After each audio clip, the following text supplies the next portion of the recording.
Hi everyone! In this quick tutorial, I will show you how to invest in Google stock on eToro step by step. First, open the eToro app and log into your account. Then, you will get here.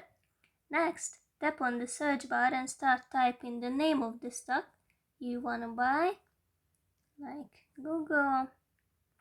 Choose Google from the search results and now tap the trade button to start your purchase.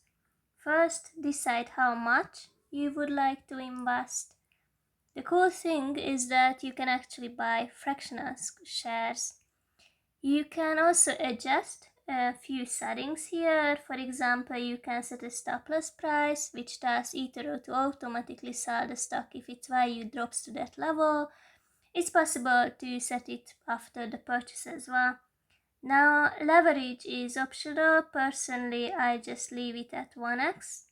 And under the order type, you can pick market to buy immediately at the current price, or limit if you want to set a specific price.